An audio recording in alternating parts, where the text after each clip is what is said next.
السلام علیکم دوستانو. سادات وایي ډیر ژر به د افغانستان د مخکني ځواکونو د انسجام بهیر پیل سي. د افغانستان د مخکني حکومت د پوځ یو جنرال سمیع سادات وایي چې د مخکني حکومت له یو شمېر لوړپوړو جنرالانو، افسرانو او سیاستوالو سره مذاکرې روانې دي او په خبره د مخکني افغان پوځ د بیا انسجام بهیر به ژر پیل سي. ښاغلي سادات امریکا غږ ته وویل له اختره وروسته به د امنیتي ځواکونو د انسجام طرحه جوړه سي. موږ په دریو پوځي، سیاسي او مدني برخو کې خپل اقدامات پیلوو. نوموړي وویل چې د طالبانو په ضد د دغې نوې مبارزې او انسجام یو مهم شرط دا دی چې هغه خلک پکې نه شاملوي چې د ده په خبره د جمهوریت په سقوط کې لاس لره، په فساد کې داخل و او د مالکیت او مبارزې روحیه نه لرله. د دا خبره هم وکړه چې په نوي بهیر کې به هغه خلک نه شاملیږي چې پخواني جرمي سابقه ولري.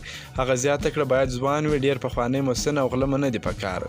جنرال سادات د افغانستان د مخکني حکومت تر سقوط لږ مخکې په هلمند کې د طالبانو په ضد د جګړې مشري په غاړه لرله او بیا کابل ته وغوښتل سو او د امنیتي چارو د تنظیم او انسجام مسؤلیت ور وسپارل سو. نوموړي وویل چې د ځینو سیاسي مشرانو سره چې د نومونه وانخیستل تر اختر پورې وخت غوښتی دی او د ده په خبره د دغو مشرانو د پریکړې له څرګندېدو وروسته به د پوځیانو، سیاسي فعالانو او ځوانانو په ګډون د ټولو قومونو خلک د طالبانو په ضد متحدانه عمل پیل کړي. تر دې مخکې د مقاومت جبهې مشر احمد مسعود هم د افغانستان د پخوانیو ځواکونو د انسجام خبره کړې وه، خو نور معلومات یې نه و ورکړي.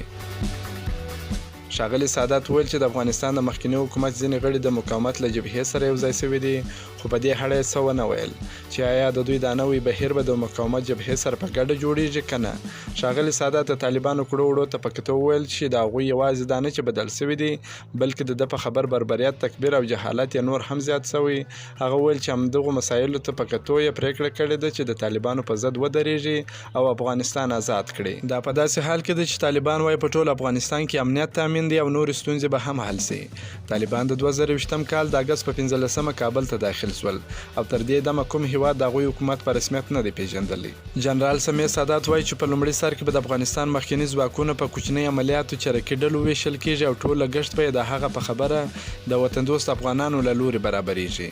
هغه ویل موږ نه غواړو چې د یو پردي هیواد څخه د لاسپوڅي په ډول پیسې ترلاسه کړو او چې پیسې بندې سي بیا په خپلو کې سره ونښلو. هغه ویل چې هڅه یې دا ده چې د افغانانو مالکیت، مشري او ذهن سره برابر یو بهیر پیل کړي او مهمه نه ده چې دا کار څومره وخت ونیسي. دا په داسې حال کې ده چې طالبان د افغان حکومت له نړیوالو ځواکونو پر ضد شاوخوا 20 کلونو جګړې وروسته یو ځل بیا په افغانستان باندې حاکم سول.